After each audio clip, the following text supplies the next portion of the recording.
The kingdom of Nyambra stood like a jewel atop rolling hills and dense forests, its spires gleaming in the morning sun, its walls echoing with the weight of generations. Ruled by King Omari, a man both proud of his lineage and bound by superstition, the realm was a place of splendor and unease. While the people adored the king for his generosity and bravery in battle, whispers often traveled through the streets of Nyambra, murmurs of unseen forces and omens that swirled in the corners of the court. The king, though wise in matters of diplomacy and war, was quick to heed warnings of unnatural signs, interpreting subtle coincidences as portents of danger or favor. This combination of pride and fear shaped every decision he made, every decree he issued, and ultimately the fate of his daughter. Leone, the king's only child, was unlike any other in the kingdom. From the moment of her birth, the royal astrologers and seers had noted peculiar signs. The wind shifted in patterns unseen, animals regarded her with an unusual attentiveness, and faint glimmers of light seemed to dance in her presence. As she grew, her connection to the natural and unseen world became undeniable. She could hear the whispers of the trees when the wind blew just right, sense the tremors of the earth beneath her feet, and feel the subtle pulse of life in the stones of the palace. Her gentle demeanor and innate curiosity made her beloved by the people, who often sought her guidance for matters of heart and hope. Yet the very qualities that drew admiration also sowed fear among those who misunderstood the unseen. In particular, her aunt, Queen Selene, a woman of striking beauty and sharper ambition, watched Leone's growth with growing envy.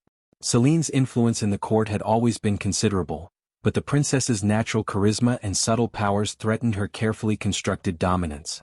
Every whispered rumor, every unnoticed glimmer of Leone's abilities became fodder for Selene's manipulations. She approached King Omari with caution and subtlety, suggesting that the princess's powers were unpredictable, that they might one day turn against the family, and that history had shown unusual gifts often carried danger. The king, already predisposed to interpret omens and unusual occurrences as potential threats, began to hesitate. Doubt seeped into his mind, softening his judgment and giving credence to Selene's insinuations. Eventually, a council meeting was convened in hushed tones. Advisors, fearful of both the king's suspicion and Selene's influence, cautiously agreed that the princess's confinement might be the wisest course. The high tower, once a place of observation and study, became a prison. Its stone walls rose above the palace like a silent sentinel, unyielding to wind and weather alike. Leone, forced from her familiar chambers and the gardens she had wandered since childhood, was escorted to the tower, her protests unheard, her pleas dismissed as childish folly. Once inside, she found herself in a room sparsely furnished, with only a narrow window to the world beyond. The wind and the distant sun became her only companions, and the walls of stone, cold and silent, pressed against her imagination and her heart. Yet the tower was not merely stone and mortar. Leone began to notice subtle signs, hints of mystical energy that pulsed faintly in response to her moods. A single tear could cause a loose stone to tremble. The wind seemed to carry voices only she could hear, murmuring secrets of the forest and distant hills. Shadows shifted slightly when she moved, and at times, a warmth radiated from the walls themselves, as though the tower remembered her laughter and her presence. It was as if the stones, centuries old and filled with the echoes of past rulers, recognized her lineage and responded to her very being. In moments of despair, she whispered to the tower, and the walls seemed to whisper back, a soft, comforting resonance that reminded her she was not entirely alone. Even in isolation, Leone's awareness of the unseen deepened. She discovered that the tower's energy was tied to the world beyond. Streams of sunlight, the patterns of rainfall, the migrations of birds, and the subtle hum of insects all seemed to communicate in a language only she could understand. Her powers, restrained but not extinguished, pulsed faintly like a heartbeat within the stones themselves. She began to learn patience, observation, and the art of listening, skills that would soon prove essential as the whispers of the tower evolved from subtle hums into something far more potent. And so, confined yet alert, lonely yet surrounded by unseen presences, Leone's days in the tower began.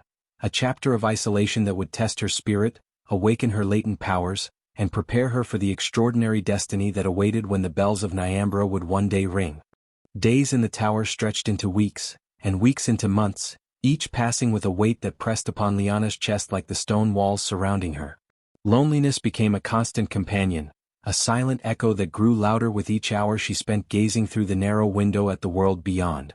She watched the gardens where birds flitted among blossoming trees, the villagers bustling in the market below, and the distant forest shifting with the seasons. All of it was tantalizingly close yet painfully unreachable. The longing for freedom became a dull ache, a constant reminder that her body was confined even as her mind yearned to soar across the hills and valleys she had once roamed freely. Despair settled in slowly at first, a creeping shadow that sought to extinguish her spirit. There were nights when she lay upon the cold stone floor, staring at the ceiling, listening to the wind howl around the tower, and questioned whether she would ever escape this prison. She felt the walls closing in, their silence oppressive. Yet even in this darkness, Leone sensed something subtle, something extraordinary. The tower was alive in a way that defied logic. Faint murmurs brushed against her ears, a whisper carried on the wind, a vibration in the stones beneath her palms. At first she thought it her imagination, the natural product of isolation and despair. But soon the whispers grew distinct, as if the tower itself had secrets to share. The whispers were not coherent words but sensations. Hints of the kingdom's inner workings, echoes of the forest, and traces of ancient powers long forgotten. Leone reached out to touch the cold, rough walls, her fingers tracing cracks and grooves worn smooth over decades. The stone responded subtly to her presence. Faint warmth emanated where her hands lingered, and intricate patterns seemed to shift beneath her gaze. Hidden carvings and runes, nearly invisible to the casual eye, emerged as if awakened by her touch. She realized that the walls contained knowledge, memories, and energy, and that her connection to them was not accidental but inherent to her bloodline. The natural world, too, seemed to sense her confinement and her awakening. Birds perched just outside her window, their eyes unusually intelligent, as though aware of her thoughts. Shadows moved differently than they should have, stretching or contracting in rhythm with her mood. The wind carried messages that she alone could interpret. A rustling leaf might convey a warning, the sway of a branch a greeting, the chirp of a distant bird a fragment of information. Even the faint scuttling of insects on the stone floors seemed purposeful, resonating with her curiosity and growing awareness. The tower was not just a prison, it was a conduit, a mirror of the unseen energies that threaded through Nyambra. As days turned to nights and nights to days, Leone's emotions intensified the tower's responses. Joy, despair, frustration, and wonder each elicited reactions from the stone and the wind. A surge of anger could cause loose stones to tremble slightly, a burst of hope might illuminate carvings that had remained hidden for centuries. She began experimenting with her abilities, learning to listen, to coax responses from the walls, and to sense the subtle shifts in energy around her. With every heartbeat she felt a connection deepening, not just to the tower but to the mystical forces that permeated the land, the forest, and the hidden corners of the kingdom. She began to understand that this period of isolation was not merely punishment or misfortune. It was preparation, a test of patience, resilience, and perception. The whispers hinted at transformation, at a change that would alter her very being and her place in the world. They spoke in riddles, showing glimpses of shapes and forms that seemed neither fully human nor entirely other, suggesting that her destiny lay far beyond the tower's walls, far beyond the life she had known. The tower, with its living stone and sentient whispers, was awakening her to possibilities she had never imagined, nurturing a metamorphosis that would soon make her something new, something powerful, something the kingdom had never seen before. In this silence, in this loneliness, Leone began to grow, not just in spirit but in connection, awareness, and purpose. She listened intently to every whisper, observed every subtle movement of stone and shadow, and allowed herself to feel the pulse of unseen life around her. Each day brought a deeper understanding that her confinement, painful as it was also a crucible forging the strength, wisdom, and mystical insight that would be necessary for the extraordinary destiny that awaited when the bells of Nyambra would one day ring. The festival that day had begun with laughter, music, and the vibrant colors of Nyambra's streets, yet far above the celebrations in the shadowed tower where Leone had spent countless days, a different rhythm filled the air. From the distant bell tower at the heart of the kingdom came the first chime, unexpected and insistent, cutting through the usual hum of the festival.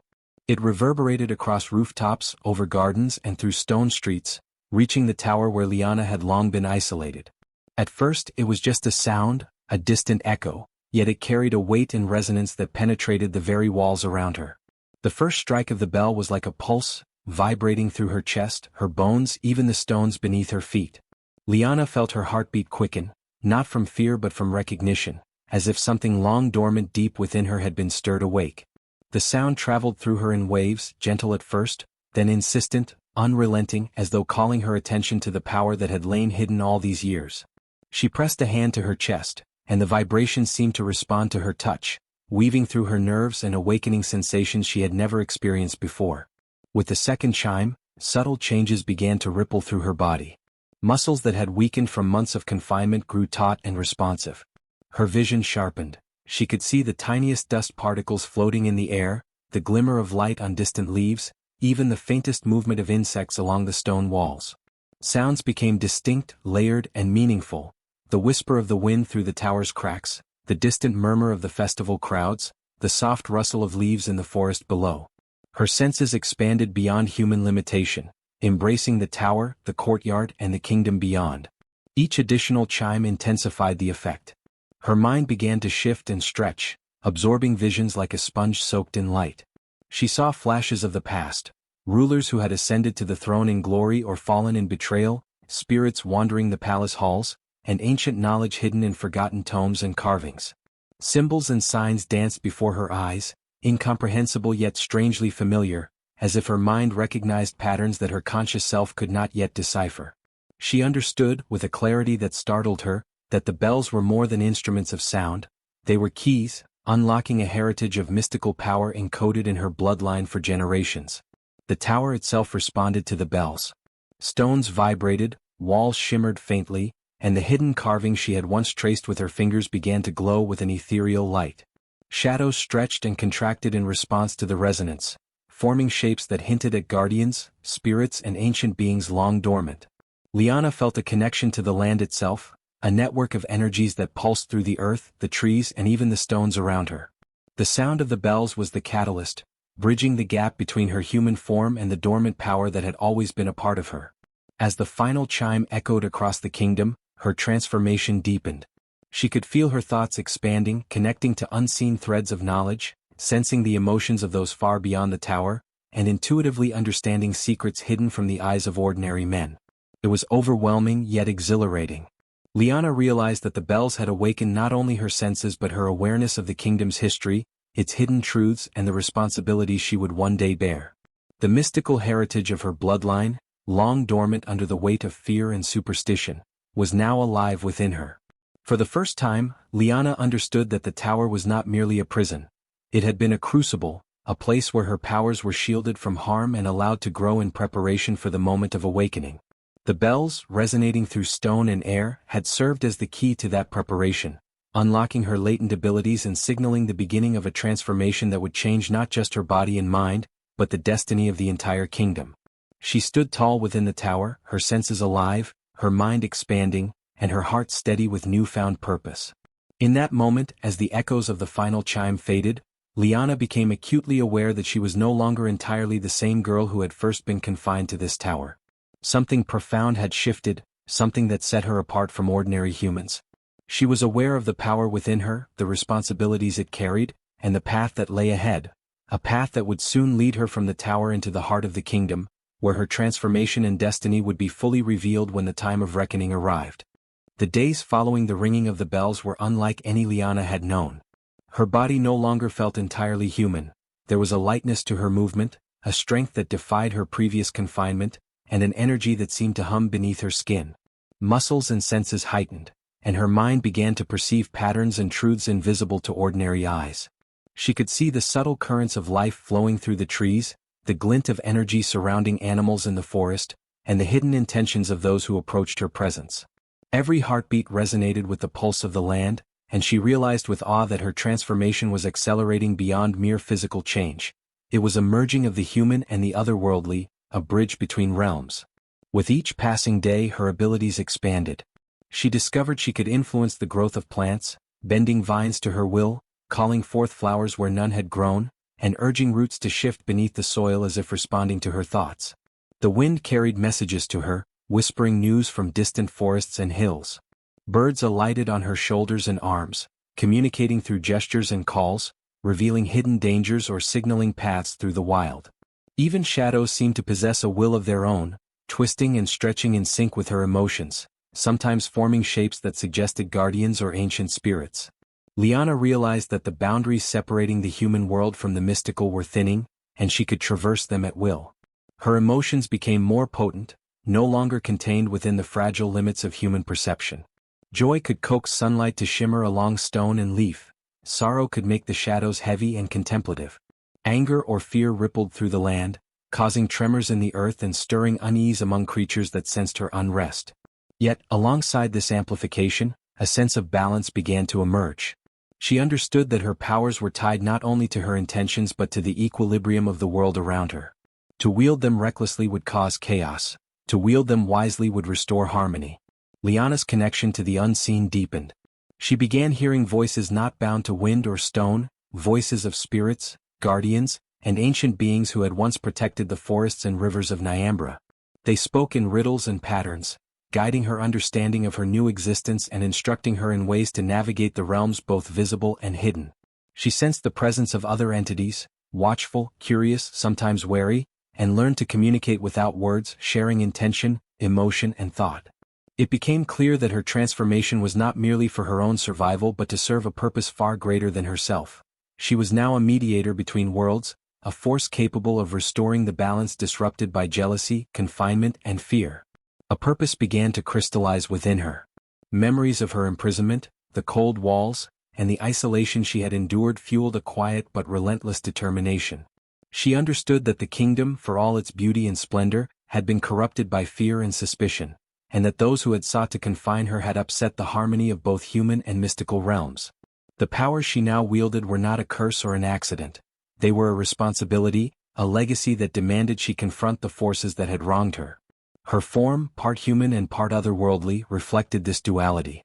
She retained her humanity, her compassion, her memories, her love for the kingdom and its people, but her presence carried a weight, a power, and an aura that inspired awe and caution. Creatures of the forest moved aside in reverence or recognition. Shadows bent to her will. The air itself seemed charged with her energy. She realized she was no longer simply a girl in a tower. She was something beyond, a force shaped by suffering, awakening, and the latent magic of her bloodline. With clarity of purpose, Leone stepped into this new existence fully aware of the responsibility she bore. She would not merely reclaim her freedom. She would restore balance, challenge those who had imprisoned her, and ensure that the kingdom of Nyambra would remember the cost of fear and the power of transformation. Every thought, every step, every pulse of her new being was aligned toward this destiny, and she felt the thrill and solemnity of what was to come. She had emerged not just stronger, but fundamentally other, a bridge between worlds, a living testament to what courage, patience, and awakening could achieve. Outside the confines of the tower, the kingdom of Nyambra began to stir with a sense of unease that spread like wildfire through its streets, courts, and villages. What had once been a realm of pride and tradition now trembled under the weight of corruption, greed, and fear. Advisors who once whispered only words of flattery and caution now plotted openly, exploiting the king's lingering superstitions and the vacuum of certainty left by his misjudgments. Coins meant for the upkeep of the kingdom vanished into private pockets. Laws were bent to favor the influential, and ordinary citizens found themselves silenced, their concerns brushed aside as irrelevant to the throne. The moral decay of Nyambra was visible in every crumbling facade, every neglected garden, and every wary glance of its people, and the air itself seemed heavier, charged with tension and foreboding. King Omari, once a figure of absolute authority, felt the creeping shadow of remorse. He knew, with a gnawing ache, that the imprisonment of his daughter had been a grievous error, one that had set forces beyond his understanding in motion. Yet he remained constrained. The court's advisors, steeped in superstition and fear of the unknown, circled him like vultures, whispering caution, warning against any action that might disturb the unseen. The king's pride prevented him from acknowledging his mistakes openly, while his fear of prophecy and portents bound him to inaction. In quiet moments, he would look toward the distant tower, noting the faint glimmers that sometimes danced along its highest stones, wondering what power he had trapped within those walls, and fearing the consequences of the unnatural energy he had ignored for so long. Word of strange happenings began to ripple through the palace and beyond.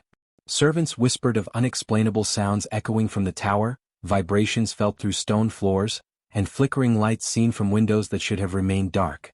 Couriers returning from nearby villages spoke in hushed tones of forests that shivered even in the stillest air, of animals that watched travelers with unnerving intelligence, and of signs in the natural world that pointed to a presence no ordinary human could wield. Farmers found crops swaying without wind, and hunters reported glimpses of shadowed figures among the trees, moving with purpose and awareness. The kingdom's people, who once dismissed tales of magic as mere superstition, now shared these stories with a tremor in their voices, aware that the familiar world had shifted in ways they could not comprehend. Rumors began to form around a single central figure, the girl in the tower. Tales spread in hushed tones from market to market, tavern to tavern, and along the winding roads between villages. Whispers carried phrases like, "The tower trembles when she moves," or, "The girl commands the wind and forest alike." Children, wide-eyed with fear and fascination, repeated what they overheard, while adults spoke cautiously, not wishing to draw the attention of powerful forces they did not understand. The more the rumors circulated, the more the perception of Leone transformed, from a confined princess to a being whose presence could not be ignored, whose power seemed both wondrous and terrifying. Even the natural world echoed these changes. Forests seemed to breathe with a consciousness that mirrored Leone's awakening. Leaves rustled with messages that no human could decipher, and streams rippled with unusual patterns reflecting unseen energy. Birds flew in strange formations, animals avoided paths they had trodden for generations, and shadows moved in ways that suggested consciousness. Every tremor, every subtle anomaly in the kingdom, hinted that the girl trapped within the tower was no longer entirely human. By the time the stories reached the palace courtiers and villagers, the legend had already taken shape. The girl in the tower was no longer merely a princess, she was something other, a force that demanded attention, respect, and perhaps fear. Whispers of her existence, amplified by mysterious signs in the natural world, painted a portrait of transformation so profound that no one could fully comprehend it. The kingdom, riddled with corruption and unrest, seemed to brace itself unknowingly for the moment when the being within the tower would emerge, a convergence of human will and mystical power that promised to challenge the order, reshape destiny, and claim the attention of all who dwelled in Nyambra. Leone's connection to the unseen grew stronger with each passing day. The whispers of the tower had evolved into clear messages, and the energy flowing through her veins pulsed with purpose. She knew that her transformation alone would not be enough to face the challenges awaiting her beyond the tower walls. The kingdom had grown corrupt, advisors plotted treachery, and human cunning was only part of the danger she would confront. She needed allies, beings whose existence was intertwined with the mystical currents of Nyambra, creatures long forgotten, spirits bound by curses, and guardians who had once protected the forests and rivers of her homeland. Her first attempts were cautious. She focused her energy on sensing the disturbances in the surrounding forests and valleys, tracing threads of life that had grown dormant or constrained.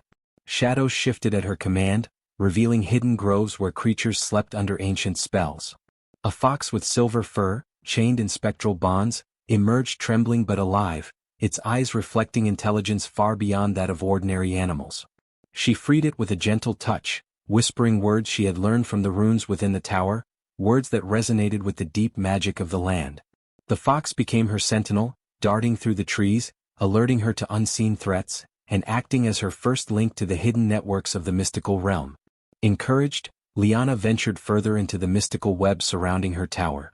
She reached out to spirits lingering in sacred glades, water nymphs trapped by the neglect of men, and sentient plants that had been silenced for generations. One by one they responded to her call, drawn not only by her power but by the recognition of her purpose. She freed a family of spectral wolves, bound to the hills by an ancient king's fear of prophecy. She untangled a grove of willow spirits from a centuries-old curse that had forced them into invisibility. Each act of liberation strengthened her connection to the world beyond human sight, reinforcing her growing authority as a being who could bridge realms. As her allies gathered, the tower itself began to respond. Walls glowed faintly in resonance with the energy of the creatures she had freed. Stones hummed with power, carving themselves subtly into shapes that facilitated communication and command. The tower transformed from a place of confinement into a sanctuary, a hub of power, a command post for her emerging influence. Here she trained her allies, teaching them to coordinate their abilities to sense danger and to operate as a unified force. Birds with glinting feathers scouted the skies, shadows slipped through corridors to observe intruders, and elemental spirits guarded hidden passages. Every being she freed or allied with carried knowledge, instinct, and power, forming a network that extended from the tower deep into the surrounding forests and valleys. Leone's planning became meticulous. She charted the kingdom from memory and from visions revealed by the tower's whispers. She noted the strengths and weaknesses of those who had betrayed her, the paths they traveled, and the points where mystical influence could tip the balance. Every ally she had gathered played a role. A wind spirit carried messages across forests, water spirits could flood or clear paths, and the spectral wolves could sense deception and guard hidden routes.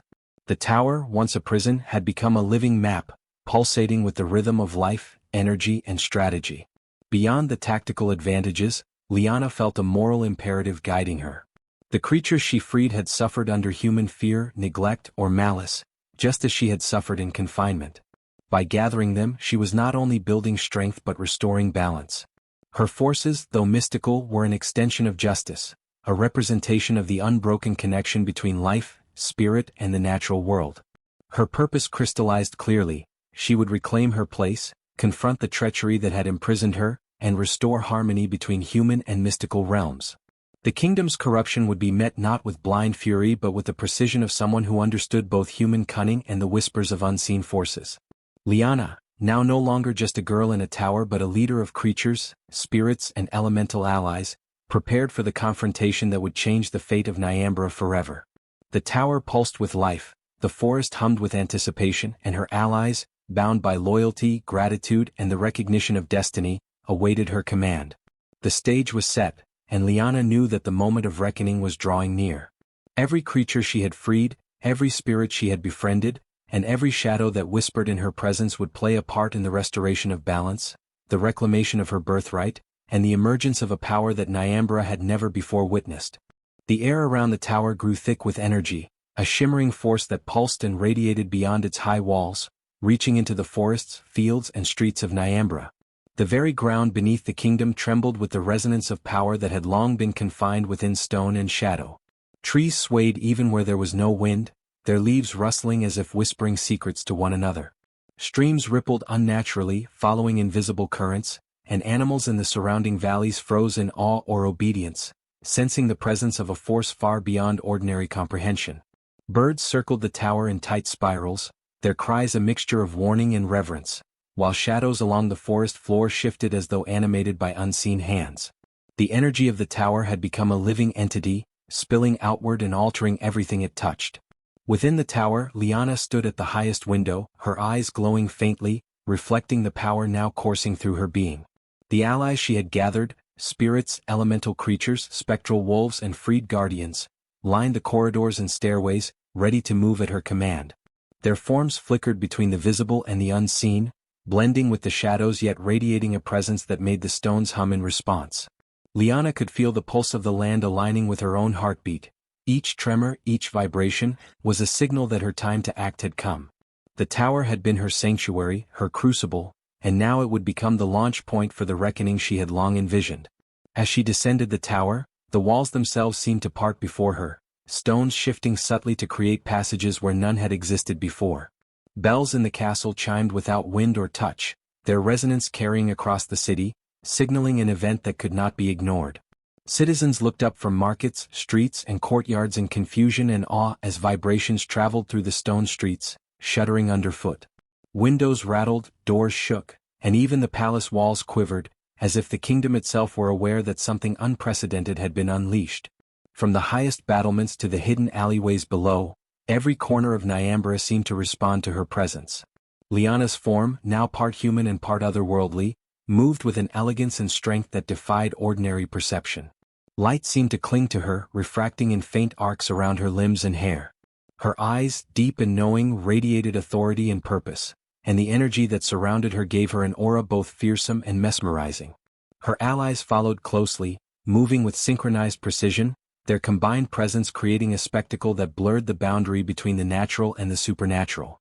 Even the simplest of gestures, raising a hand or shifting her gaze, caused ripples in the environment, bending air, rustling leaves, and stirring water. The citizens, previously unaware of the depth of the forces they had underestimated, began to witness phenomena they could scarcely explain. Animals obeyed her silently, wolves leading the way along streets and forests, birds guiding the edges of the crowd, and smaller creatures moving in formation as though rehearsed. Shadows became active participants, shifting and curling with intent, forming shapes that hinted at guardians, protectors, and warnings. Trees leaned subtly toward her, and flowers opened in vibrant bursts along her path. Even the wind itself seemed to follow her, carrying faint whispers and messages from the tower.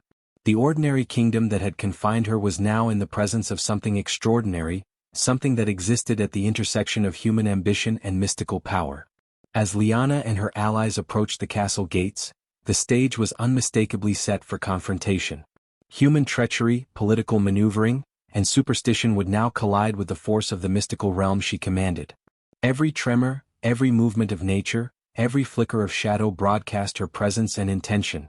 She was no longer a girl imprisoned in a tower, but a force that could not be ignored. The kingdom of Nyambra, steeped in pride and fear, would soon witness a reckoning in which the ordinary and the supernatural would intertwine, shaping a reality that would forever alter its understanding of power, justice, and destiny. With each step closer to the city and the throne, Leone felt the anticipation build, the energy of her allies amplifying the force she emanated. The tower's power, once isolated, now flowed freely through the land, binding her allies and the natural world into a single living network.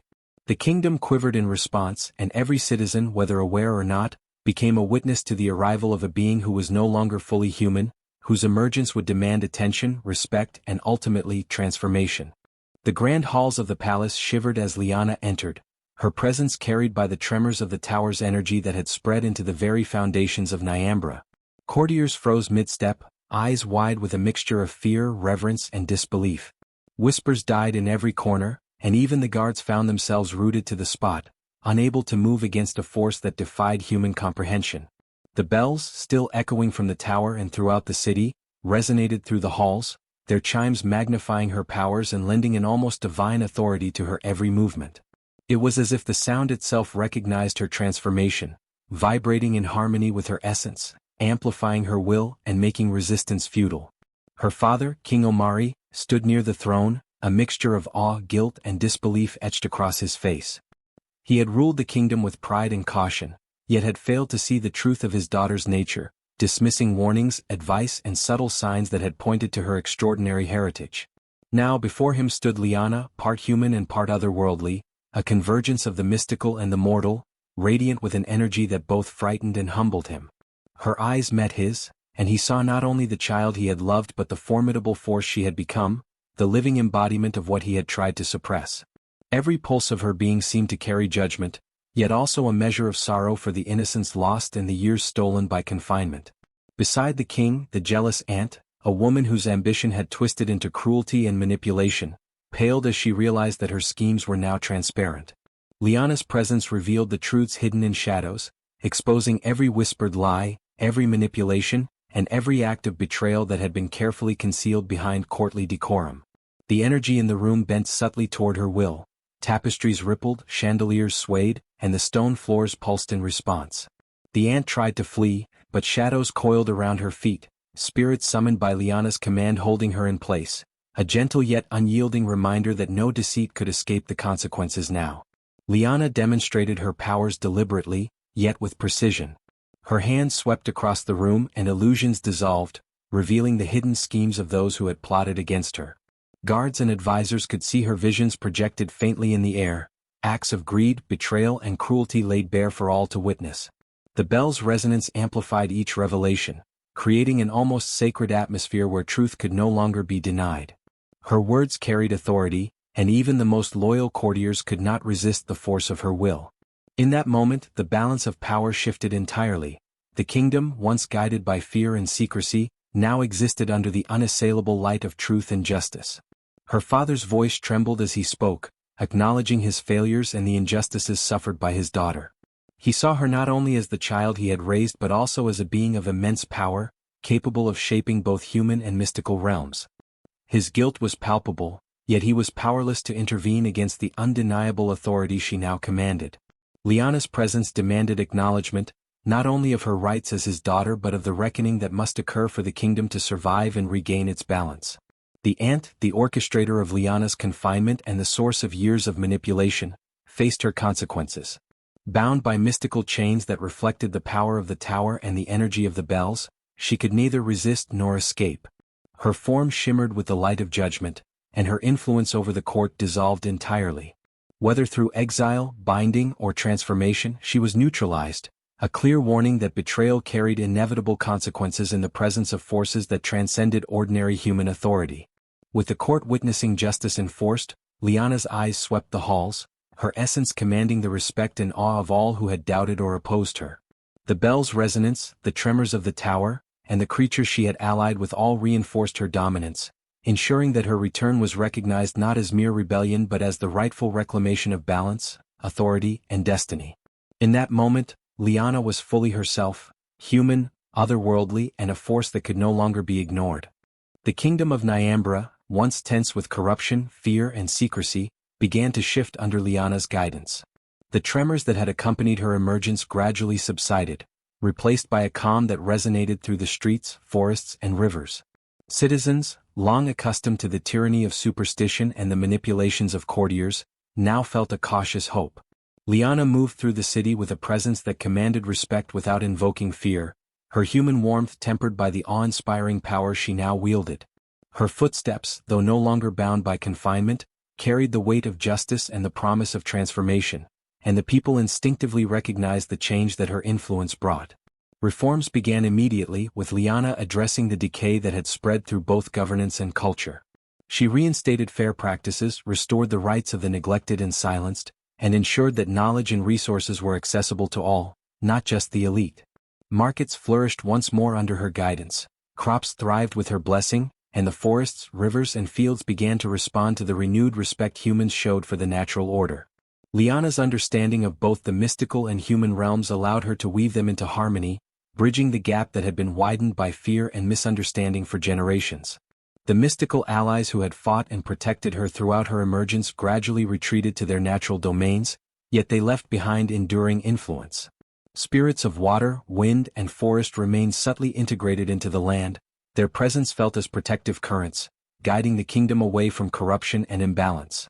The spectral wolves patrolled borders unseen, alerting to danger, while elemental guardians maintained the flow of energy through forests and streams. Nature itself had become a living reminder of the balance Leone sought to restore. Her allies, once bound to her tower, now existed as silent sentinels, their loyalty a bridge between the mystical and human spheres of Nyambra. The bells that had triggered her transformation were elevated from instruments of ritual and warning to symbols of awakening and vigilance. Their chimes, once mere sound, now carried significance that extended beyond ceremony. Every ringing reminded the citizens of the potential for change, the necessity of awareness, and the intertwining of human and mystical responsibility. They served as both a celebration of renewal and a caution that power, when ignored or misused, carried consequences. From the highest tower to the quietest village, the sound of the bells became synonymous with justice, truth, and the harmonious coexistence of all realms. Leone herself balanced her human empathy with the vast, otherworldly powers she now possessed.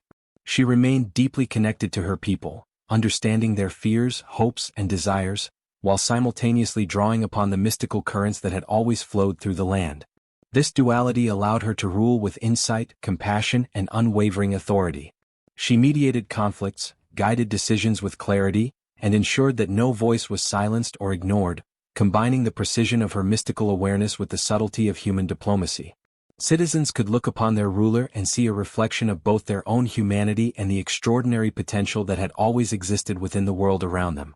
As the kingdom healed, the lessons of the tower and the trials endured became part of the culture of Nyambra. Stories spread of the girl who had been locked away, transformed by the bells, and returned not for vengeance alone but for the restoration of balance. Children listened wide-eyed, learning the importance of courage, awareness, and the respect owed to all living things, mystical or mortal. Communities flourished in cooperation, mindful of the natural world and guided by the enduring presence of guardians whose existence was intertwined with the land itself. Through these efforts, Leone solidified her place as a ruler of insight and justice, one who embodied the harmony between the human and mystical realms. Nyambra was no longer a kingdom divided by fear and superstition, but a living, breathing realm where balance, vigilance, and respect for both seen and unseen forces ensured prosperity, harmony, and enduring transformation for generations to come. Leone's reign over Nyambra marked not just the restoration of balance but the creation of a living legacy that intertwined human governance with the mystical forces that had shaped her destiny. She understood that the events of her confinement, transformation, and emergence could not fade into legend alone. They needed to be preserved in ways that educated, inspired, and guided future generations. Monuments were raised in honor of the tower, carved from the same stone that had resonated with her powers, each etched with runes and depictions of the transformation she had undergone. These monuments stood not merely as reminders of her trials, but as symbols of resilience, courage, and the extraordinary potential that lay dormant within those willing to embrace truth and justice. Stories were compiled, told in hushed tones at first, and then celebrated across towns and villages. Bards sang of the girl who had been imprisoned, her connection to the unseen, and the day the bells rang to awaken her powers. Plays, festivals, and rituals incorporated lessons of vigilance, courage, and respect for the mystical realm, ensuring that every citizen, from the youngest child to the eldest advisor, recognized the importance of balance between human ambition and the forces beyond comprehension. Through these narratives, the kingdom learned to honor both history and the unseen, creating a culture that valued observation, empathy, and the humility to accept guidance from forces larger than human understanding. The bells themselves were preserved as instruments of both memory and vigilance. Their chimes continued to resonate across the city, carrying echoes of the transformation and the mystical energy that had flowed through Leone. With each toll, citizens were reminded to act with awareness, to uphold justice, and to respect the delicate equilibrium between mortal and mystical realms. Scholars and priests, previously limited by fear or tradition, now taught the significance of the bells and rituals of civic responsibility and spiritual reflection.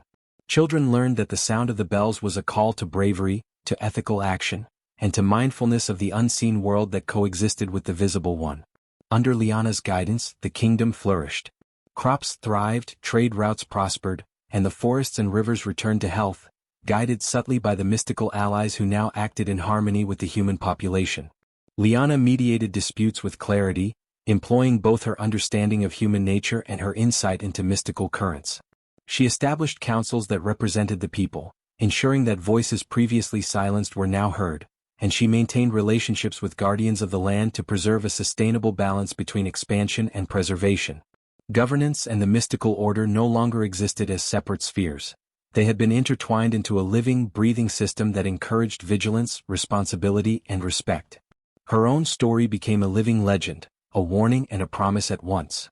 It reminded citizens that extraordinary power, when guided by love, justice, and wisdom, could transform even the darkest imprisonment into liberation. It warned rulers and advisors that concealment, fear, and selfish ambition were always vulnerable to revelation and reckoning. At the same time, it promised hope to the oppressed, the silenced, and those confined by circumstance. Courage, insight, and alignment with truth could create a path to freedom and empowerment. The narrative of Leone was no longer confined to her lifetime. It became a moral and mystical compass for the generations that followed, shaping the identity of Nyambra as a kingdom that honored both human agency and the unseen forces of nature. Even as decades passed, the integration of mystical awareness with daily life remained central to the kingdom's identity.